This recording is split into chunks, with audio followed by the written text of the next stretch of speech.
Hello everybody, happy hump day. We made it to the Wednesday multi-class penultimate round. It is round number 6 here at Imola. Joining me this evening, we have Tyler Morgan in the commentary booth. How are you doing, Tyler? Not too bad. It's great to be back. I'm going to get a little bit of PTSD being on the track considering how Monday went, but this track is always very nice, very fun. I do love it very much so. It's got nice ebbs and flows to it. The only difference is that us rookies don't really get very much difference, so no rain, no night, nothing like that. However, tonight is going to be one of those nights where it's a little bit different for us, for the multi-class drivers. They will be driving in the night at Imola. Yeah, certainly adding a whole other element to the race tonight. Shout out to Doc Milwy for that early subscription on almost at 2 years. And thank you for the continued support, as always, from you, Doc. Let's all go racing indeed. Heading down now to the track. We got live pictures from the Emilia-Romagna hills in the town known as Imola, the track known as the Autodromo Internazionale Enzo Edino Ferrari. Super famous track. Justin Beachley here going through the Villeneuve chicane to begin his outlap. The GT4 championship leader going into this second to last race. He will look to continue the momentum from the rest of the season and try out to finish the championship on a high note. It'll definitely be interesting to see, with now a 15-minute qualifying instead of the usual 20, what the rules of engagement are to this situation, because the GT4s take like 2 to 3 laps just to get like proper tire temps and proper lap times. So let's see how the drivers handle this situation. It'll definitely be a situation where I think we'll see a jumbling of the order based off of that, because there are a few places where you can invalidate your lap here. Oh, there's more than a few. Track limits certainly coming into play at Imola. Lots of sausage curbs protecting the insides there, as we saw Jeffrey Hay go through the Variante Alta at the top of the second hill at Imola. He begins to join the queue behind the Ginetta. I believe that is Rally Duchy in the Ginetta up in front. Beginning to start their first flying lap attempts, but like Tyler said, these GT4s take a few laps to get the tires up to the correct operating window. And no, sad news from Brian, unable to join this race this evening, but luckily there's one more next week at the final round of the championship. And so Jeffrey Hay starting his first push lap. He's got the Ginetta just in front. That might come into play come the end of the lap. Again, he'll have the nice toe in the straights where it's nice, but then he'll just be absolutely brutalized in the corners where you need pretty much all the downforce, and GT4s are already struggling enough as is, so it's just going to somehow make it worse. My favorite part of the track probably is actually upcoming, and it is Acqua Minerale. It is a very difficult part to get right. If you carry too much speed or you're not going fast enough, your lap time will go down. So you want to go all the way to the left here, drop it 1 gear maybe to slow down, brake quite hard, and just try and nail that inside curve. But you have those raised yellow sausage curves, which can really unsettle the car and ruin your lap. Yeah, they sure can. Same with this chicane here at Variante Alta. You can cut a fair bit of that first part, and you don't want to run too wide as those sausages appear at the exit curbing as well. But it looks like Jeffrey Hay was able to maintain his position within track limits. So let's see what sort of lap the Aston Martin number 29 can put together. Going through the second Ravazza now, taking a good amount of curb there And it looks like he may have just taken a bit too much, invalidating the lap at the final curve there.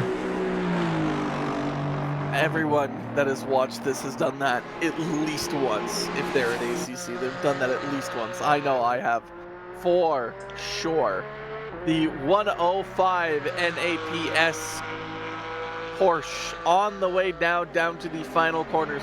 Now, I'm not going to say it because I know it's not Degna's, and I don't think it's the other one, which is the Lesmos, because I think that one's Monza. That is Monza, the other Italian track, yes. Okay. I was about to say, I know it's not Degna because that's Suzuka. Lesmos is Monza. Which one are these ones again? Those are the Ravazzas. Ravazzas, yes. Okay. I was about to say, I always get at least some of them confused. And Andreas puts in a P4 time, 1 second behind Ristola Ilpo. I'm just going to say Ilpo. Every time I try and pronounce his name, I'm going to butcher it every time. So Ilpo currently leads the rest of this, and Alex Freeman in that black and yellow App State AF Sport. I'm honestly, when I watch college football, I do not think about App State. You know, that is fair. He took a little bit too much curb there, so that invalidates the lap for Alex Freeman, so he'll have to go around again. Ali Raza joining for the first time this season, I do believe, in the Razzle Dazzle Motorsports number 30 Porsche to the line. No valid lap on the board yet for the Porsche, but that may change yet as he goes up to the line and gets a spot on the front row behind Ilpo Ruotsalainen.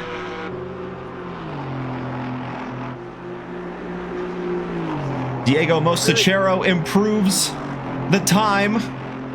Or no, does not improve the time there. Or he does improve his time, but it's invalid. So he doesn't really improve his time. If he can string that lap together, that will give him a good boost up the standings. And so Justin Beachley retaking a spot on the front row from Ali Raza there. Pretty slow by Alex Freeman. He's still like, I consider Freeman to at least get in the top 5. So that's quite shocking. Yeah, well, his first lap was on cold tires and his second lap was invalid. So this will certainly be the lap to make it count for Alex Freeman, where we reach right around that halfway minute or halfway point of the qualifying session where the GT3s will normally roll out at this time, but with a little bit of a goof in the system, the qualifying session shortened to 15 minutes instead of the usual 20. So we'll just have to wait and see exactly when the GT3s, they are beginning to roll out now. So this is the final lap for the GT4s to make it count. Ali Raza will be just in front of Alex Freeman to come across the line. Raza will be the first to get the checkered flag. Freeman getting a little bit of a toe down that back straight. There's a bit of a corner there, but you might as well call it a straight. Raza doing a little bit of a drift there in the back. That's going to... Nope, Raza has decided that that lap is not good enough. He won't let it count. Alex Freeman across the line now. Can he improve his time? You bet your sweet buddy. Oh my God, he's taking provisional pole. However, the number 44 behind might have something to say about that. Diego does not improve. And Professor Cronotis, can he improve on his time? He gets up into P6. Where is Ilpo? That is the question. He is just coming into the final Ravazzas now. Can Ilpo take back provisional pole from Alex Freeman, who had an absolutely stonker of a lap? Ilpo just has to find less than a 10th, and he will not find that time. Alex Freeman will take, unless Andreas finds 1.1 seconds of time, which I don't think he will. He does find up to P4 though. Alex Freeman will take pole in the GT4 category. He absolutely will. Alex Freeman with a great lap right at the end where it mattered. Ilpo could not match the time, but still very close at the top between the two GT4 drivers on the front row, within a tenth of each other. Then you have Justin Beachley in third place, about 3/10 off of the time set by Alex Freeman. Andres Mostachero will be next to him on the fourth row in his 105 Porsche, taking that lap right at the last second of the GT4 qualifying session. Him and Ali Raza separated by just a few hundredths of a second, so some very tight times all the way up and down the GT4 leaderboard. Then Diego Mostachero in 6th, Professor Chronotis 7th, Rally Dutchy in 8th place, and Jeffrey Hay unable to get a valid lap on the board, so he will start from 9th in the GT4 field. Oh, it's Sarah. I haven't seen her since when Nordschleife occurred. And that was like a few seasons ago. Sarah's back, going through Aqua Minerale, then representing the Nissan as well. I remember she used the Lexus last time, so sticking with the Japanese manufacturers this time around. Sadly, we don't have the livery for it, which is unfortunate. But still, nice to have Sarah back and around. See what lap time she can do. Currently sitting P10, but no GT3 has done a valid lap yet. Oh, a dip of the wheel into the grass. That'll slow her momentum down just a little bit. But luckily, she had another corner to go. So now to the line. Sarah will post the provisional time for the GT3s to chase down. Where will the Nissan go? A 142.195. A good time set by Sarah for the rest of the grid to chase down. Joe Allenson next in 2nd place. Then you have Brian Zerline in 3rd in the Porsche. Jim Reynolds across the line in 4th in his 313 Ferrari. Where will the championship leader of the GT3s finish? Kevin Yu in the number 95 coming up to the line. Can he get on the front row alongside Sarah Liu? Not quite yet on this go around. 1.2 seconds off the pace set by the Nissan in front. Yeah, so far, no one seems to be challenging that time right now. So that's going to be very nice for Sarah. Miguel Sailzon in the Sailzon Racing. The 999, it honestly just looks like a Squid Games car. I think that's the whole point. Currently sitting with no valid lap and 2 minutes and 20 seconds left to go in this qualifying session. They should, in theoretics, have time for one more lap, pretty much everybody.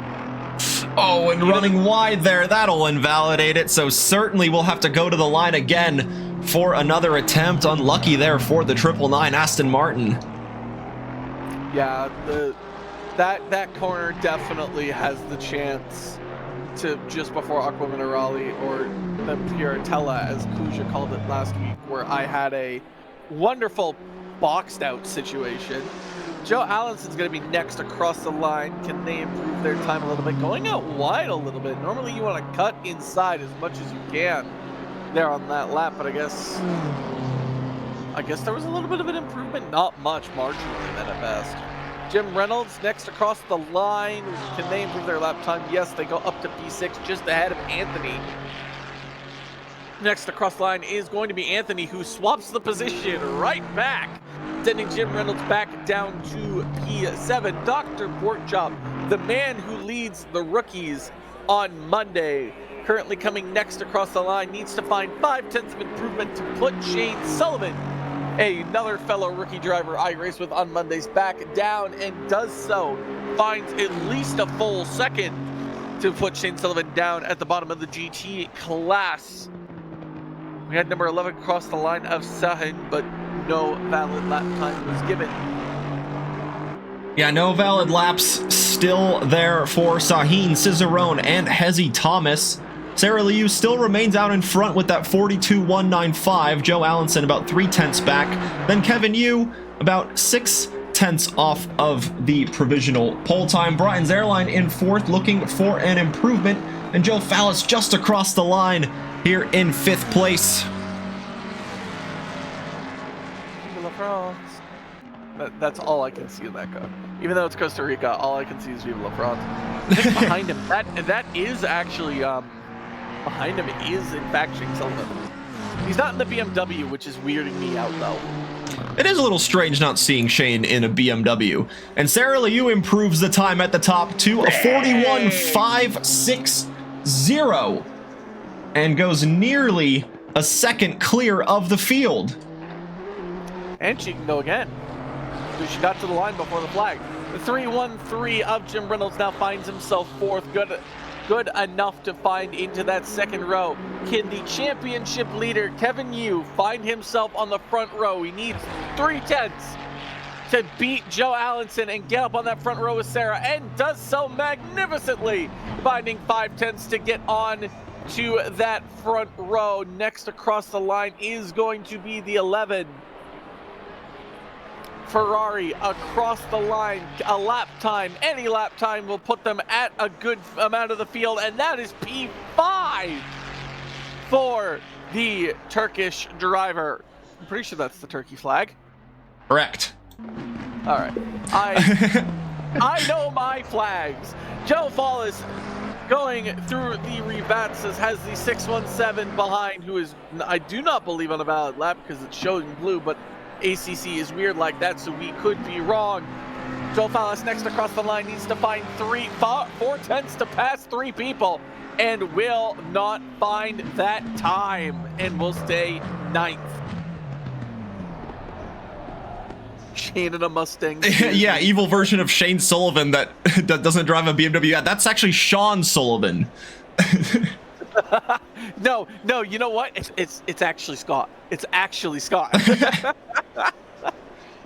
If only we had the 2 Sullivans on the grid.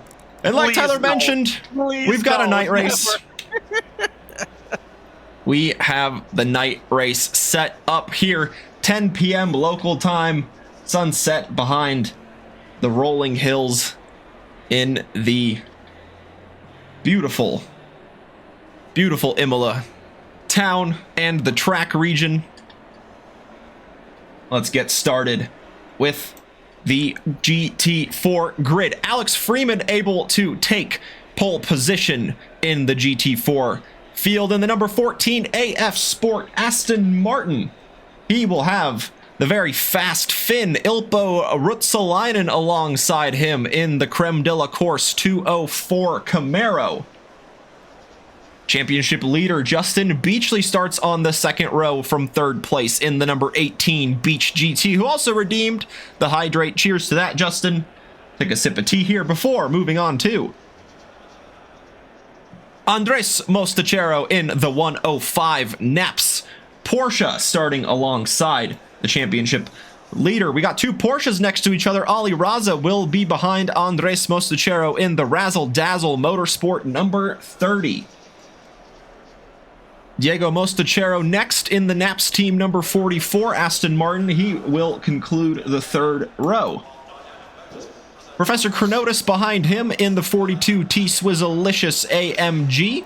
Alongside him will be the Janetta of Rally Duchy in the Kuzata Racing Academy number 621. Jeffrey Hay in the number 29. No valid lap on the board, but still starting on the grid from 9th place in the GT4 field. And now to Tyler for the GT3s. All right, on overall pole and GT3 pole is Sarah Liu in the 310 Nissan, taking pole position, and the championship leader Kevin Yu in that 95 Ferrari is beside her, completing the front row. Third on the grid is Joe Allenson in the Good Smiles Racing number 62 BMW, and keeping him for company is an Aston Martin of Miguel Cezanne, the Portuguese 999 driver. And on the third row, the Turkish driver of Özgür Sahin, sorry for the butchering, in the number 11 Ferrari, and making him company is another Ferrari, an all Ferrari third row of Jim Reynolds in the 313 BJ Racing. Dropping now down into the fourth row, P7 is a Porsche of BJ Racing as well. Brian Zerline in the number 25. Keeping him for company is a Honda of Devin Anthony in the Noobs Are Us. Dropping down to the 5th row of P9 is Joe Paulus in the Beck 506 Costa Rica car. And keeping him for company is the rookies leader, Dr. Porkchop, in the number 71 Chop Racing Aston Martin. And finishing out the final row of the GT3 grid, not in a BMW, this feels like a crime, in the 617 Mustang. And keeping him for company is the keyboard warrior himself, the Garage 59 Aston Martin of Hezzy Thomas. Indeed. That's the starting row. That's what the grid looks like from the helicopter in the night. So it will be pretty tricky for us to pick out all of the different cars and drivers. So apologies in advance. We will do our best, but this is a very brightly colored field. Lots of cars that stand out. Alex Freeman in that black and yellow. Ilpo Ruotsalainen in his usual creme de la course, orange and blue. Then you have Miguel Cicerone with the absolutely colorful comic style livery, I kind of want to say. And Shane already misses the BMW. The day I miss a race is a night race. Raw. Yeah, I know. Someone did say earlier, part of me is hoping for some turn 1 shenanigans like we saw in race 1. As much as I am the chaos agent of this commentary group, I don't want turn 1 shenanigans because turn 1 shenanigans screwed me on Monday. The last thing I need is turn 1 shenanigans. So I'm you know what? Time for some predictions. I want to throw a flame to the fire. I honestly think our top 3 will stay the same in the GT3. However, in the GT4, I think we'll get start first. Well, you got it right here, Brian. I think we'll see Mostachero on the podium, and I think Professor Chronotis. I'd say the professor probably gets on the podium, and then I think Freeman will actually finish outside of the podium despite finishing second, or qualifying second. So there, I've cursed technically Freeman. So. There you go. Well, there are the predictions from Tyler. The grid bunching up in Zipper. Hello, Eric. Hope you've had a good week so far. Happy Wednesday to you and everybody else watching along. Glad you have made it up to this point in the week, which means you get to watch a 50-minute race of multi-class action here at Trackalicious. The grid going up to the start-finish line. The green light will release our 21-car multi-class grid. 12 GT3s, 9 GT4s will soon be released into the Tamburello chicane, where absolutely anything can unfold. There is the green light. Timer begins to tick down. Sarah Liu gets a good jump, has the inside into turn 1. Kevin Yu next, trying to get a good jump, and Joe Allenson from third. Everybody just kind of slotting in there, and in the back, it looks like they were able to avoid a good bit of drama. Ilpo Ruotsalainen and Justin Beachley getting a good jump on Alex Freeman, who has moved down to third place in the GT4 field, and there is Justin Beachley going a little bit deep, trying to get in front of a GT3 car. That's Shane Sullivan in the Mustang. He wants his BMW back. Ilpo Ruotsalainen wants a position in first place. The GT3s already, and the GT4s have already decided that they want to come together. Shane Sullivan, even though he's not in a BMW, even though he's still in the GT3, is affecting the GT4 battle, just like he would on Monday. However, Ilpo and Beachley are absolutely fighting it out right now. And then you have too wide go, oh, nope, they just slot in. Smart move. You do not want to go too wide into Aqua Minerale. That's just asking for trouble. Professor Chronotis has gotten up a few places as well. The 44 Mostachero has actually lost quite a few places as well. However, Chronotis is going to look for a move on Andreas here. going to take the outside. That's going to be a very interesting move. Let's see if it holds firm. Down the outside he goes. The inside. Oh, and he's got gravel. Got to be careful on the re-entry. Yeah, allows two cars to go through, unfortunately, there. That's Ali Raza and Diego Mostachero, but he is still alongside the Aston Martin, who has the tow from the Porsche, but trying to go 3 wide down the start-finish straight. It's hardly a straight. It kinks all over left and right, and they are 3 wide going in. Chronotis on the outside, dips a wheel on the grass, and they're still doing it. And he takes 2 cars into the corner, but goes into the gravel, and down behind, Diego Mostachero gets through the Porsche, and Chronotis nearly takes out the field there. Oh, you cannot go 3 wide into turn 1. That was insane by Chronotis. There's just not enough room and not enough space to get involved in that. Now we go up to the GT3 field. Jim Reynolds currently behind the Turkish driver of Sahin in that number 11. The Ferraris are battling it out right now. Sarah is just gone from the field right now. It's pretty much the top 3 by themselves because Sirzon is nowhere close to any of them. So I might be right with the prediction of the top 3 being the top 3 because Sirzon is nowhere close to the field.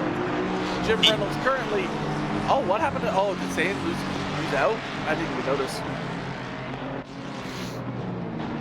Yeah, a little bit of losing out there from the 11 Ferrari, starting up in 5th, now down to 10th. Joe Allenson, though, is applying the pressure to the Ferrari of Kevin Yu for that second step of the podium. So this battle between 2nd and 3rd place in the GT3 field picking up.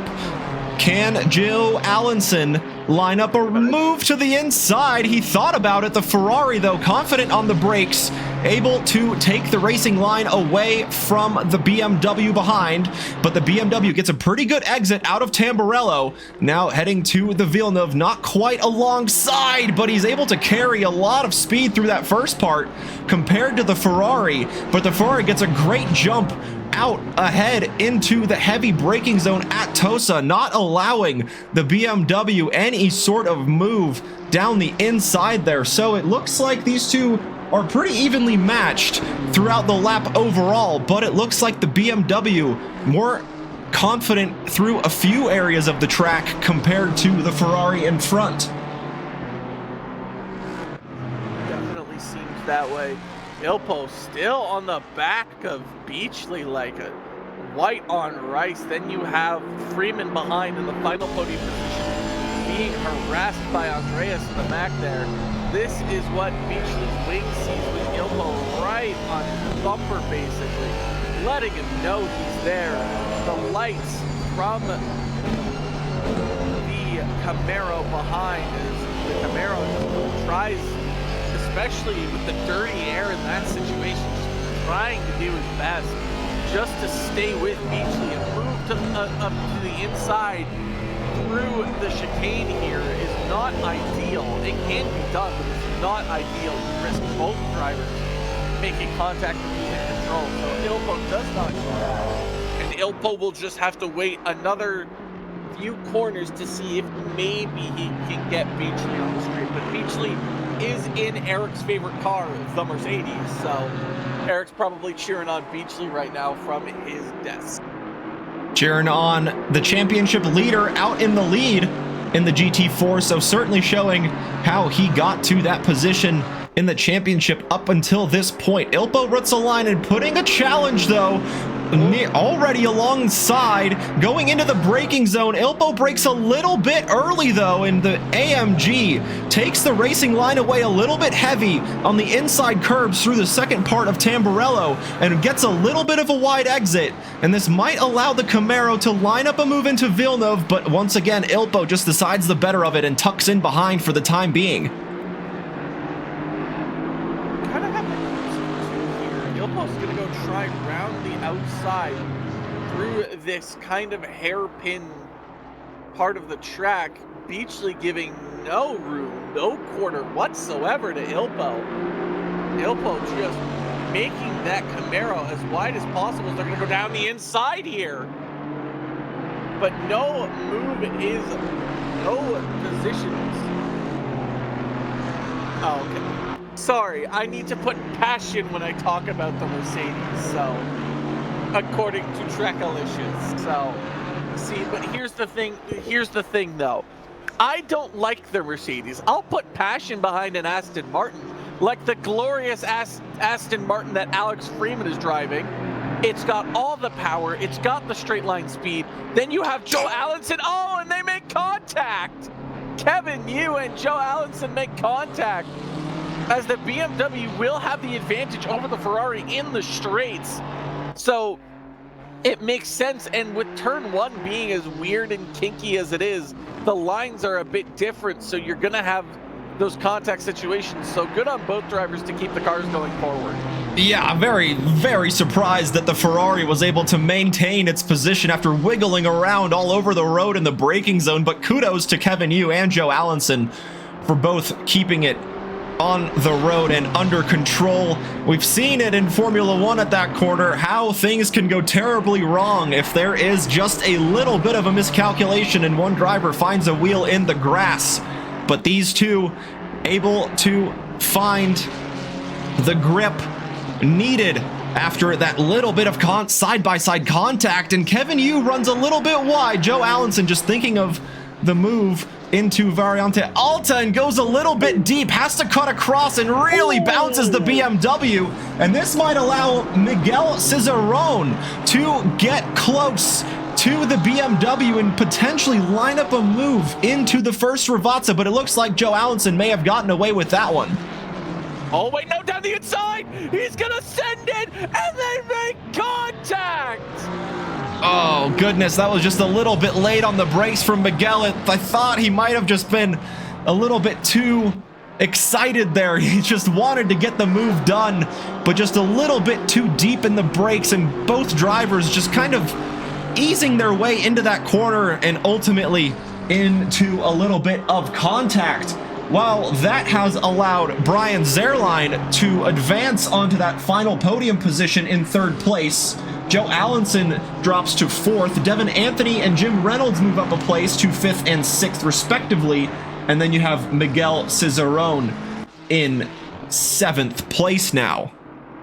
Now, you're probably wondering what Sarah had in her meetings this morning. No, it's not rocket fuel. It's actually quite simple math. When two cars are battling, the car that is ahead will probably gain more lap time because the other two cars are solely focused on battling each other. Like you'll have in this situation here where Ilpo might fancy a move down to the inside, but he elects to wait on Eric's beautiful Mercedes that is being driven right now by Beachley, the championship leader. Alex Freeman in that absolutely wonderful Aztek. There's a bit deep there in the background, but that shouldn't hurt his opportunity to keep that podium position.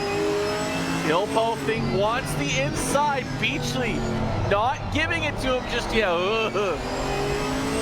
They almost make contact there as Ilpo desperately looks for this move behind Beachley.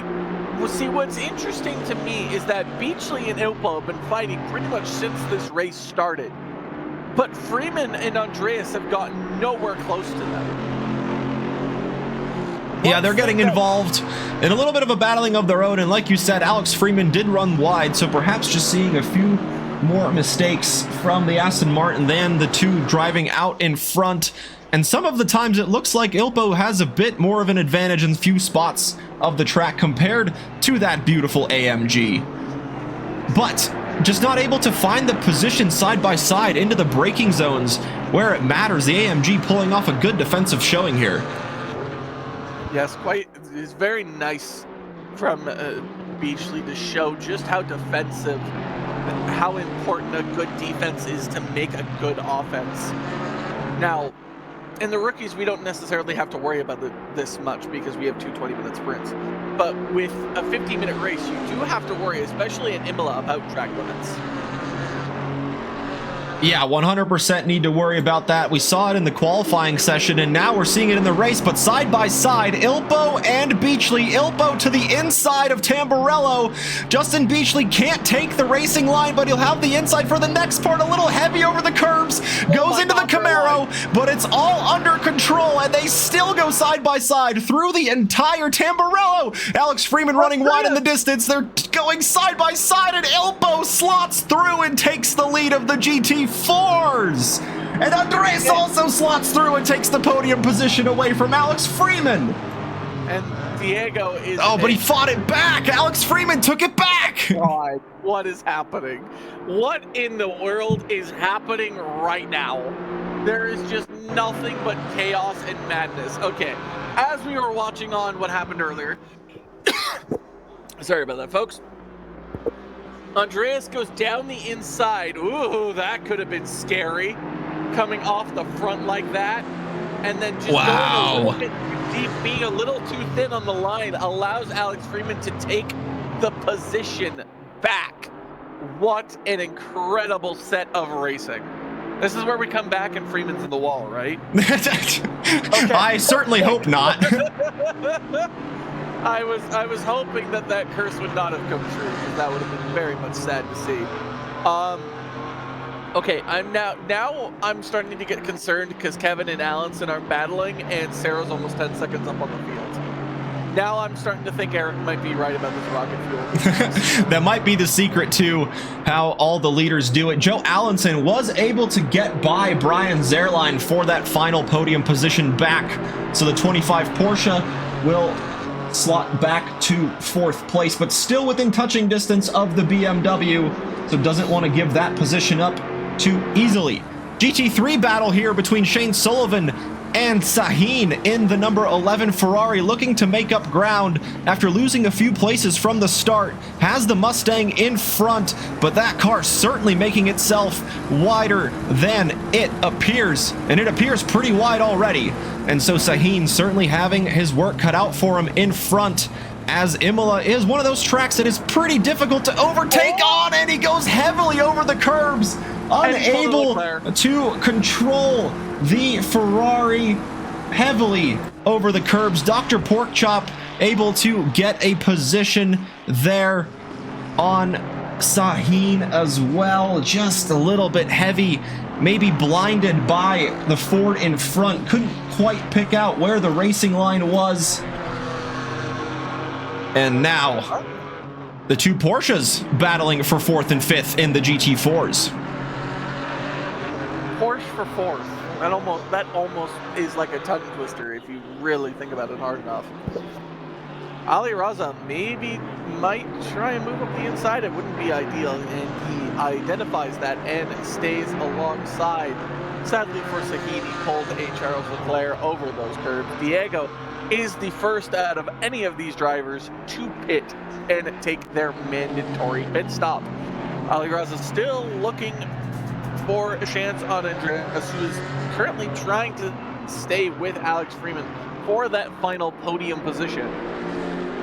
And I do in fact need Andreas to get up there to make the prediction right. However, I do also need Krenotis up there, but he is 8 seconds back up this field from his prior battle that happened before. So he looks unlikely to get that podium position, but magical things have happened here at Track Collisions. Never say never. As it stands right now, things are just looking quite good in serve right now. You have Fallis on Cesaro and Sullivan. But currently, as it stands right now, Raza and Andreas are battling it out for a pretty important spot. Oh my god, I thought he was about to flip it. Can Raza, oh my god, he's right on the back. Raza is going to go around the outside here. Maybe do a switchback? Nope. Not quite there, yeah. Andres able to hold that position off for the meantime. But Ali Raza looking quite racy here in the number 30 Porsche, just trying to get that position, nearly bump drafting the Porsche in front of Andres Mostachero between Villeneuve and Toza, and now going down the hill into Aqua Minerale.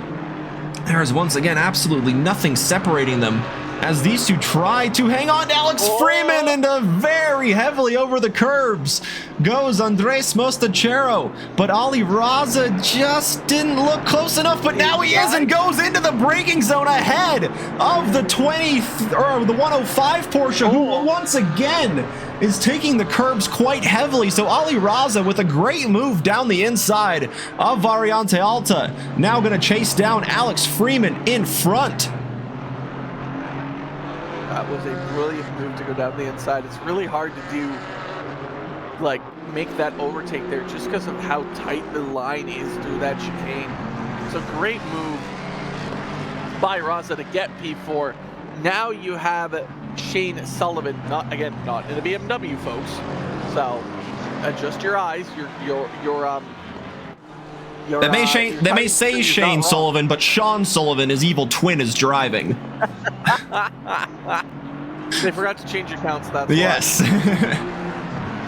He's actually catching up to the McLaren up ahead quite quickly, and he is in a Mustang, so I predict that he will catch up very nicely in the straights, because, you know, Mustang. American-made power and all that screaming eagle sound effect. Caw indeed. So a three-way battle here. Shane Sullivan, though, dipping a wheel in the grass and going into the pits instead. Oh, that might have been a bit fast across the line. Man, we'll just have to wait and see. If he has made it without speeding in the pit lane, he owes an assist to the wall. Yeah, certainly tapping the wall there, too. This race is indeed wild. Speeding in the pit lane, overtakes, spins, and it's a night race, which automatically adds a little bit of power to it. Well, the multi-class element and the pit stop element in the middle, that was squeaky clean. Heck yeah, Shane. The man of many talents. That tap to the wall was an OP move if it worked. It is. Honestly. Oh, no, that was brilliant. If he gets a drive-through, I might actually just be quite sad. I might actually just like go cry a little bit for Mr. Shane Sullivan, but right now you have Miguel Cizeron trying to stay away from the McLaren of Joe Fallis.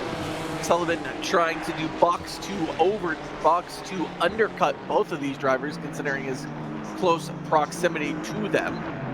But right now, gaps as it kind of are kind of starting to spread out as we get into the pit window times. Yeah, getting into that pit. He didn't get a stop. No! That was too no. bad. Dang it. Yeah. Oh, Cizeron drifting over the curbs there. The pit limiter does come quite quickly in Imola. Especially with how long the pit lane is, you'd think it would not come very quick, but it somehow does. Yeah, and you're just carrying so much more momentum in the GT3 than you are in the GT4 car, which Shane Sullivan drove here on Monday night. So much for the straight. Oh, goodness. The wall was not his friend. It sadly did not take away any of the speed, and that is into the gravel by Miguel. Thankfully, not too much into the gravel that it would have affected him, so he got lucky there, so he can kiss the side of his car for good luck, but that is unfortunate for the 617. Funny enough, our endurance teammate. Sarah is now approaching back marker traffic of Ilpo, actually. So the two race leaders are together, but one is in a GT3 and one is in a GT4. And that is Ilpo, I do believe, boxing. Yeah, Ilpo boxes, Beachley boxes, Dr. Porkchop in the pits as well. Diego Mostachero and Jeffrey Hay have already completed their pit stop. And do either one of us know who Ali Raza is? Not too much personally. I remember he finished on the podium in an LMU race and I got to have a quick chat with him. But apart from that, not too much. Oh, and Sarah Liu pushing the limits after the exit of the Tamburello. He showed up for one race. I remember this. He showed up for one race, won it, and then I never saw him again after that. Oh, yes, I do remember that too. I actually think it was Nordschleife. I'm positive it was the Nords. Oh, yes, that might have been it, yes. Yes, I remember. He came in, won Nords, and then just left. Did not hear from him again. This is the battle of the top two in the GT4s with Justin Beachley and Ilpo Ruotsalainen behind, and Justin Beachley gets dropped first, and he goes out in front of Ilpo Ruotsalainen. Beachley was 2 seconds behind. There has to be... Ilpo had to have taken tires. There's no other way. Yeah, give me 1 second. Once they cross the pit limiter time, I can give you those times. And indeed, Justin Beachley's time was 5 seconds slower than Ilpo Ruotsalainen. So no tires for Justin Beachley. He is happy to carry on with the rubber he had on before, but Ilpo with the fresh rubber has to do the overtake once again. Guess what happened? He got on an esports team because he's so fast. I mean... You tell me, Eric. That's my guess. I was about to say, he's in a podium position as it stands right now. I mean, if he doesn't take tires, he might be in a really interesting situation with Freeman. Freeman is actually in the pits. I see. He used the razzle dazzle in other areas. I mean, that's what happens. You meet a girl, anything that you do after that point becomes mute, and then you just lose all your abilities. I'm wondering if Eric is speaking from personal experience, Pooja. No, I doubt that. He's married and he has kids. What do you mean? No, but like he met his wife and then just lost all his skill for sim racing. Oh, no. Why? He didn't have skill to begin with? No. Eric's super busy with a lot of in real life track days and such. Oh, I know it. Yeah, so he's got a lot of stuff going on, doing all the work in the background to keep Trackalicious up and alive. So huge shout out to good friend Eric. Oh, Freeman's coming out. Freeman is coming out, and he is coming out behind Ilpo and Justin Beachley. And Alex Freeman, I also can confirm, did not take new tires. Interesting. Now Serve gets put onto Ali Raza and Andreas because they have not pit in the GT4 field yet. Kevin has, though. Even though I do believe that even if Kevin decided to make the undercut of the century, he will not get up to Sarah. Sarah was like 13 seconds up the field. Yeah, pretty quick up the field. 19 seconds up on the field. Yeah, a big gap between first and second there. Joe Allenson was gaining on Kevin Yu before he pitted, so perhaps just the tires beginning to fade a little bit on the Ferrari. So he dove into the pits, got some new tires, and refueled for the remaining half of the race. So maybe, just maybe, we might see a battle between the BMW and the Ferrari come back to life after all of the pit stops are done and settled. And of course, in multi-class racing, it is a big factor to consider where you catch the GT4 cars and just how kind and considerate everybody plays with each other going through the same corners. And the 44 picks up a drive-through for track limits right at the halfway mark of the race. Like you were saying earlier, track limits might come into play, and it has for Diego Mostachero in the 44. Kevin now experience. Wow, Freeman's lost a lot of time to the two up ahead. Or at least it looks that way, just from distance. Yeah, certainly have around 2.5 second gap. He was pretty much on the bumper of the Camaro after he exited the pits, but the Camaro does have fresh tires. Justin Beachley, not the case for the AMG in front, as the leader of the field overall, Sarah Liu, goes into the pit lane, and Ilpo down the inside of the Toza hairpin with Kevin Yu looming in the background. They're still side by side. Kevin Yu's going to make it 3 wide, but he should be able to get by these cars pretty quickly here as they approach the Piratella, and Ilpo slides through and retakes the lead of the GT4 field. That was a beautiful play by Ilpo, using the GT3 to kind of allow himself to get up closer to Beachley and then complete said overtake on Beachley. Was an absolutely beautiful work of art as now drivers are pitting all across the board, mostly in the GT3 category, but Ali Raza is in the pit, so it'll be interesting to see where Raza comes out in relation to Freeman, especially who he was indeed racing. Yeah, Ali Raza, after getting by Andres Mostachero, was trying to apply the pressure to Alex Freeman, now sits behind Justin Beachley in those who have completed their pit stops. Ali Raza, car dropped, so he is rolling at pit lane speed down the start-finish straight, and only soon we will know if the Porsche driver did take new tires or not, and that might certainly come into play come the end of the race. There's the Porsche. Alex Freeman gets through, and Ali Raza did not take new tires. His pit stop less than 30 seconds. So these two will have an even battle on the same amount of wear and tear on their tires all the way to the end here.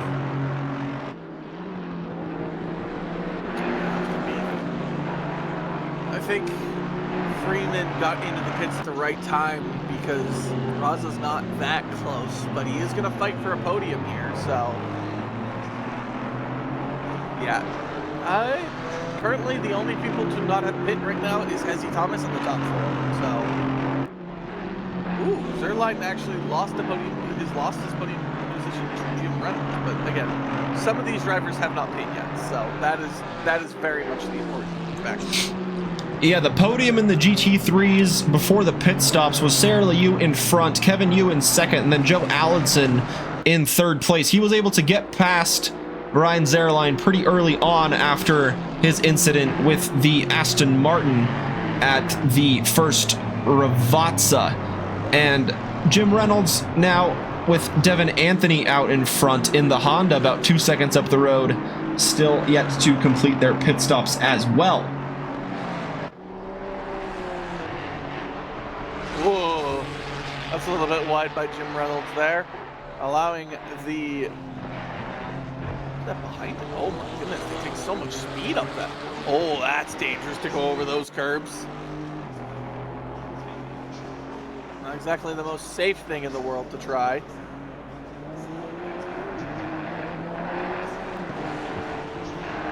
Oh, that's the Heat. That's the 11 Ferrari behind. That's a lap down, actually. Yeah, so Zahid a lap down, just trying to recover after the few incidents we've seen from the number 11 in this race. Joe Allenson in the pits from the lead of the race. He will come out more than likely behind Sarah Liu, but how big will be the gap between the BMW and the Ferrari of Kevin Yu, the third GT3 Ferrari that is not Jim Reynolds or Sahin behind in the red number 11. Like, I feel for Sahin, he's kind of like, I wouldn't say he's stuck necessarily, but he's behind a car that's in a very good position in the race, and you kind of want to unlap yourself, but you also have to be careful not to cause an incident while you're on that. Yeah, that is certainly the case, and then it is another case too if they're evenly matched on pace and he gets in front, he will have that blue flag warning pretty much consistently going on. And Jim Reynolds is not too far off from battling Devin Anthony in front in the Honda. So perhaps Sahin just recognizing that and just sitting back and allowing that battle to develop. Also knowing that Jim Reynolds should be coming into the pits pretty soon, but the Ferrari behind of Sahin taking the curbs very heavily. And a little bit of an incident there for the Ferrari, but he's able to keep it under control. and it is very difficult to follow a car in front, especially with these curbs where you have to take them in the complete correct way, or else your car just gets thrown in any which direction.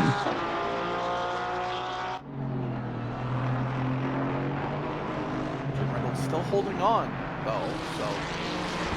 Jim Reynolds, when are you going to pit, sir? And then when you do pit, where are you going to end up? Anthony still does not pit. Reynolds doesn't pit. Is Zerline going to pit?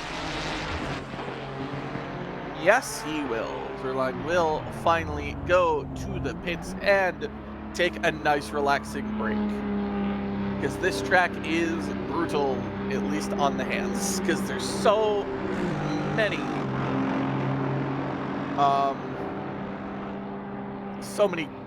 turns, curbs that shake the wheel, especially if you have a direct drive one, so. Yeah, certainly lots of bends, not very true straight sections. Even the start-finish straight, if you could call it that, has two technically numbered corners, turn 19 to close the lap and turn 1 to begin the lap as well. And so if you want to consider those corners as well, Imola's got a good number of those. In between Tosa and the Piratella, the slight climb up the hill also considered a corner. The downhill curve to the right after the Variante Alta and the Ravazza also considered a corner, even though you take both of those completely flat out in these GT3 and GT4 cars. So there's Brian Zerline's car getting serviced. In and out of the pits comes the BJ Racing number 25 Porsche. Kevin Yu and Sarah Liu both go through. Will Joe Allenson go through as well? He does. And there is Shane Sullivan a lap down from the pack after having to serve a stop-go 30 for speeding in the pits. And there is the gap to Miguel Cicerone behind Brian Zerline. Yup. So Zerline stays ahead. Anthony now finally pits. Jim Reynolds continues on. So, and in the GT4 category, everything kind of just looks all the same right now. No one's really after anything just yet. So, starting to become a little bit quiet in this race, but honestly, I don't mind that considering how chaotic the middle part of the race was. Oh my gosh, yeah, there were overtakes happening at the same part of the track between 4 different drivers. Absolutely, yeah, 3 wide moments into turn 1, or turn 2, I should say, into Tamburello, the first true overtaking opportunity on the track. And yeah, after a pretty clean race start, all things considered, the pack, Sarah Liu spreading it out, has a great gap in front of around 18 seconds to Kevin Yu. Was a good 5-second buffer to Joe Allenson. Those two are pretty evenly matched on lap times, so it is just a matter of traffic management at this point for Kevin Yu to be able to hold on to second place in the GT3 category. But Joe Allenson, though, putting in a 10th or 2 every lap faster than the Ferrari out in front. So maybe, just maybe, in the final 15 minutes, the battle between second and third overall could pick up. Maybe we'll get lucky and Beachley, Freeman, and Raza here will have a 3-way fight for second. That would be chaotic. Yeah, these 3 are all on the same strategy, none of them taking new tires. And so it is an even fight in that regard all the way to the end between the AMG, the Aston Martin, and the Porsche. 3 different cars battling it out for the two positions on the podium and then 4th place in the GT4 field. Jim Reynolds in the pits. He is the final driver to serve the pit stop. Oh, excuse me, no. Hezzy Thomas still yet to complete the mandatory pit stop. I thought I saw that he had a pit stop earlier, but I guess just didn't quite count towards the necessary requirements of refueling.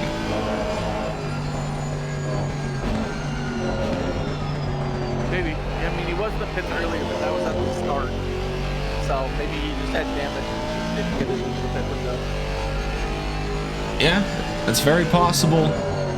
So Jim Reynolds getting the car serviced in and out of the pits. Devin Anthony goes through to take that position, but Devin Anthony did not take tires, so Jim Reynolds might have an advantage towards the end of the race here in this battle between Honda and Ferrari. I find if you're going to take tires, you need to take it more towards like the middle of the race. It's actually Zerline behind him, not? Zerline is behind him, yes. So Jim Reynolds gets up to 5th now, and there's a three-way battle here developing in the GT3s between Jim Reynolds, Brian Zerline, and Miguel Cicerone. This is for a spot in the top 5. He did take tires though, yeah? Jim Reynolds and Brian Zerline and the Aston of Miguel Cicerone all taking tires, so that strategy is all the same and evenly matched between these three completely different machines. I was about to say, they're all different machinery, so this is going to make it extra fun. Yeah, you've got the mid-engine Ferrari, the rear-engine Porsche, the front-engine Aston. They all have different engine spots. Yeah. Complete different philosophy in all of these cars, and Zerline shaping up a move there into the Variante Alta. He's faking a move into the Variante Alta? That's insane. That's crazy. Oh no! Cicerone gonna drive through? No! Not my Aston!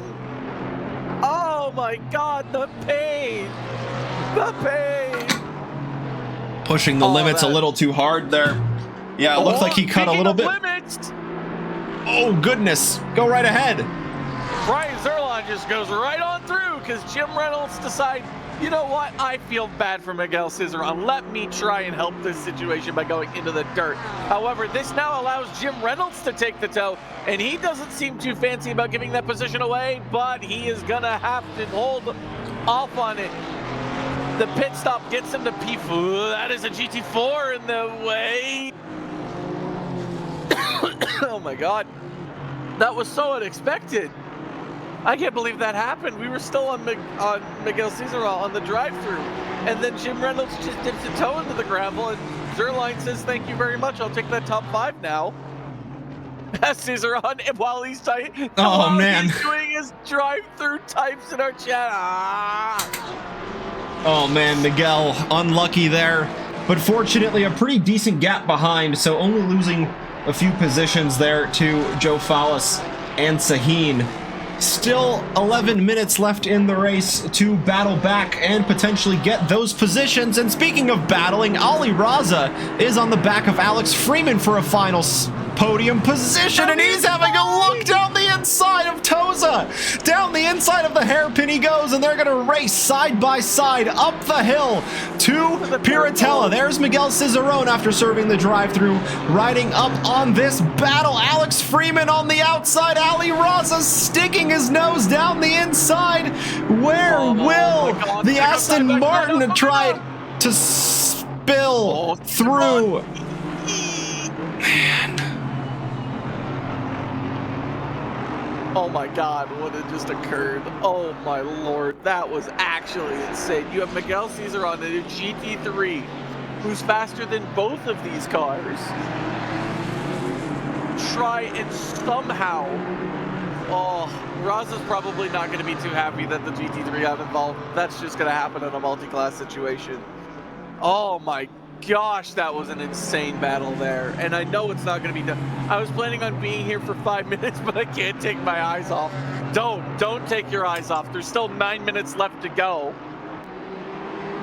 Still plenty to go, and Joe Allenson with the fastest lap of the race now. There's Kevin Yu in front, so the gap has shrunk to 1.5 seconds between second and third place in the GT3 field.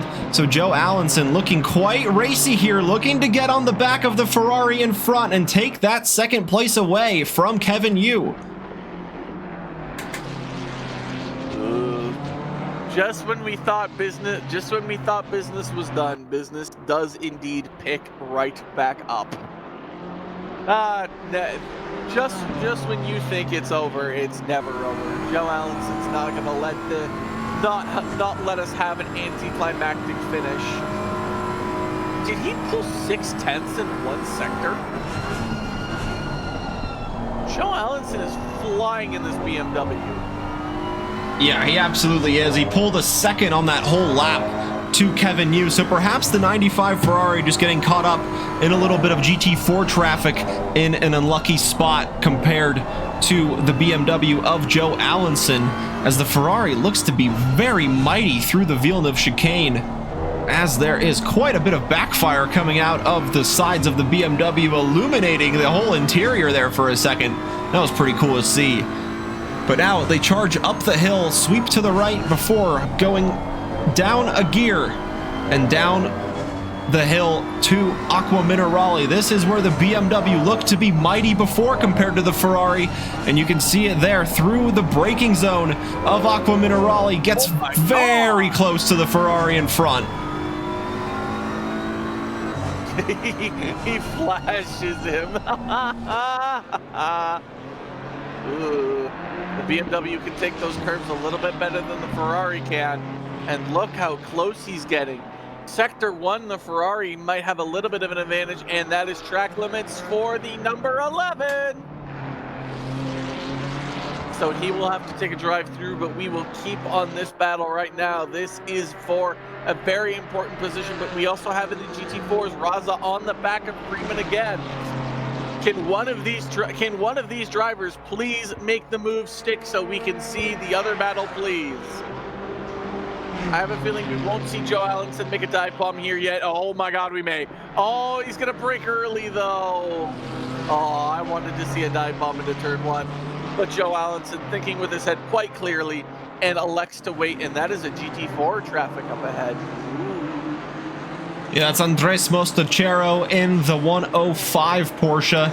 And now going to the hairpin, he will stick to the outside and allow this battling duo to go on through and continue to try and settle, but the BMW getting unsettled out of the hairpin, and he will lose a little bit of ground to Kevin Yu, and he can breathe a little bit of breathe a small sigh of relief, but runs wide there, as that battle will be approaching this three-way battle. There's Dr. Porkchop in the 71 GT3 Aston Martin trying to work his way through the GT4s. Ali Raza getting on the back of Alex Freeman, who in turn is getting pretty close to Justin Beachley in front. So this may be a three-way fight to the end here.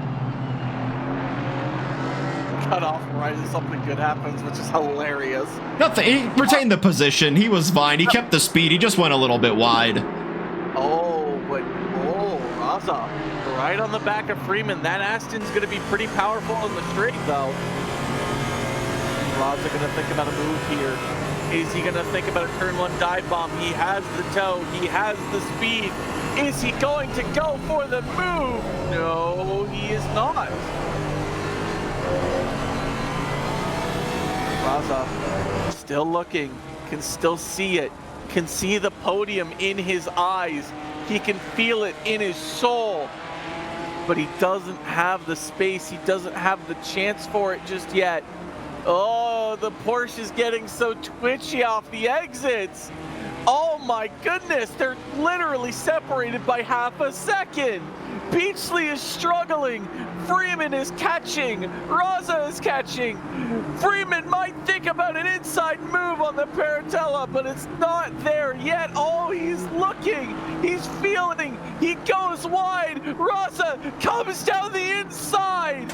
The inside becomes the out as the roles reverse. Raza thinking about maybe the inside move on the Aqua Minerale chicane, but no move is done. All that work, and they still stay in the same positions. Oh my. Yeah, the difficult part for Alex Freeman is if he tries to line up a move on Justin Beachley and that doesn't pull through, that might just allow Ali Raza an opportunity. As we saw there, going into the Piratella, Alex Freeman taking the inside, takes the curbs a little bit heavily, and just not quite on the optimal racing line as the Porsche was. And so Ali Raza just trying to have a sneaky look down the inside there, but unsuccessfully doing so, with Alex Freeman keeping the grip and keeping the speed to hold on to third place. And he will try to chase down the AMG in front. Those two will be pretty evenly matched down this start-finish straight. And then the Porsche at a little bit of a disadvantage behind. Porsche can get good in like sector 2 and 3. Porsche can follow there quite nicely. Joe Allenson and Kevin Yu are actually approaching this battle. Did Allenson get ahead? He did. Oh, Allenson just takes the racing line. Very good job by Joe Allenson to complete that overtake. However, they are approaching this Oh my God! Freeman's dropped back. Raza. Oh wait, am I getting that right? Yes. Yeah, I think Raza is ahead. Oh no! Oh, they're both out! Oh, they've both been hit by Alex Freeman! And they're gonna go side by side, Beachley and Raza up ahead! Beachley runs out wide, forcing Raza to go around the outside. They're still together!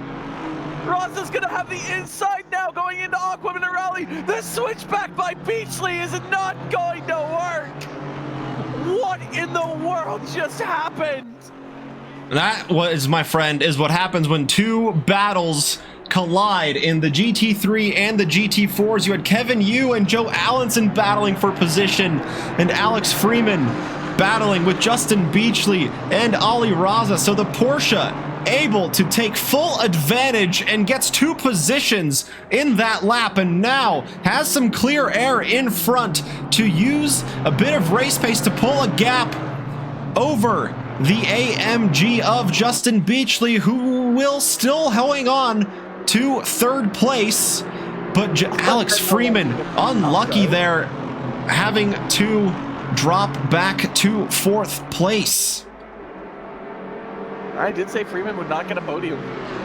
I guess I was right. And that is the number 25 of Zerline, coming out of the chicane. So he's lost a few places now as well. Yeah, Zerline going slowly, losing the position to Jim Reynolds and Devin Anthony and Joe Fallis as well. So pretty costly there, losing a few positions. Now back to 7th place is the number 25 Porsche. So what? Oh, DeSantiago said I look away for a second and missed the chaos. Well, lucky for you, you can watch it back in the replay. I was about to say, once the stream ends, yeah, just watch it back on the replay. So sad that you have to go right after this. Yeah, right? Oh man, the interviews would have been spicy. Yeah, for real. But alas, that is time. We'll talk about it next week. We sure will. The window is now closed. And now the pit window is closed. The final minute of the race. The leader is indeed on the final lap of Sarah Liu, who is by far and away so far ahead of the next car, it's not funny anymore. And we got a raid from Charles Wimbley. Welcome, Charles. And Raiders, welcome to the final minute of the race. There's Kevin Yu working his way through the field now after his little bit of contact with Alex Freeman. And now Justin Beachley, looking to follow the GT3 car through the field, will have the tow and the AMG a lot more powerful down the straight than the Porsche. Let's ride on board and see. Oh, the Ali Raza pulling some razzle-dazzle moves there, going left, going right, trying to break the tow from the AMG behind, and it doesn't look like the power of the AMG is quite strong enough. Very confident on the brakes though. Going through Tamburello is Justin Beachley, but still behind the Porsche of Ali Raza. Yep, and then Freeman there in the background. Unfortunately, going to be out of these podium positions, barring Beachley or Raza having a spin coming together. Basically, a miracle would have to occur. And Sarah Liu getting through the final few corners. This race was never in doubt. 32 seconds ahead. Pretty much a pit stop clear of the next competitor as Sarah takes the checkered flag for the win at Imola overall and in the GT3 class. Congrats to Sarah on a well-respected drive. Clear and above the competition as Ilpo Ristolainen will come across the line, barring again him absolutely getting dumped by Allison here. Yeah, that would be quite something to see. And Ilpo and Sarah having a very different race in the lead here, and Ilpo takes the checkered flag in the lead of the GT4s. Joe Allenson will take second place after his battle with Kevin Yu, and there is a battle going on here between Devin Anthony and Joe Fallis for a spot in the top 5 of the GT3s. Kevin Yu takes the final podium position in the GT3s. Ali Raza across the line second, Justin Beachley third, Alex Freeman fourth in the GT4s. As the fireworks go off, the Honda putting off some fireworks of its own, spraying the area with sparks as it rides the curbs, but Joe Fallis will hang on to 5th place. Jim Reynolds across the line in 4th, and then Devin Anthony behind here takes the checkered flag in 6th place. Zarline still left across the line. Andreas and Chronotis is still left across the line, those final 3 drivers.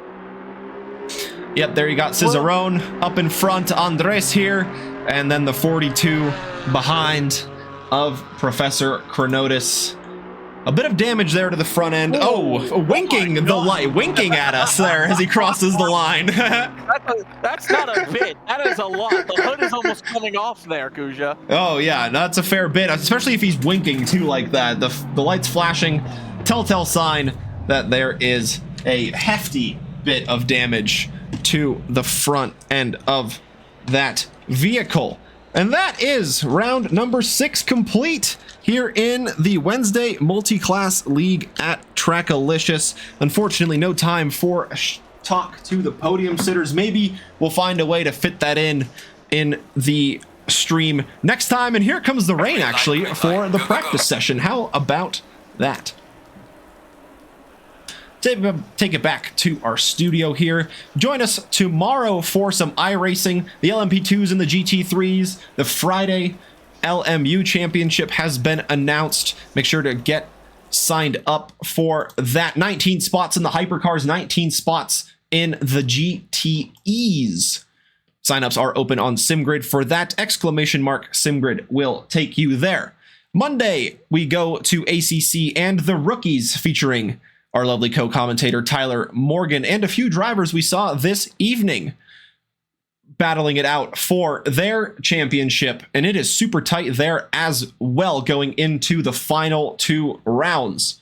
LMU complete on Tuesdays. I'm sure there will be another championships announced soon. Thank you for getting that raid set up. We are almost ready for that. And then stick around next week on Wednesday for the season finale here of the Wednesday Multi-Class Championships. Final thoughts from you, Tyler? Oh man, that was nuts. That quite literally was insane. You could not get more craziness than that, and I am excited to see how that goes. So yeah. I might see you guys next week. We'll see. Yeah, couldn't agree more. And shout out Sarah Liu, shows up, wins, leaves, doesn't say a word, because I obviously don't have time today. But you know, that's just how it goes sometimes. And so yeah, shout out to Sarah Liu and Ali Raza for getting those podium positions. The raid is ready, and here we go. Make sure to stick around from one sim racing community to another. Thank you all for joining us this evening. Stay safe out there. Have a good rest of your morning, afternoon, evening, or night, wherever you may be watching. We'll see you next time. See you around.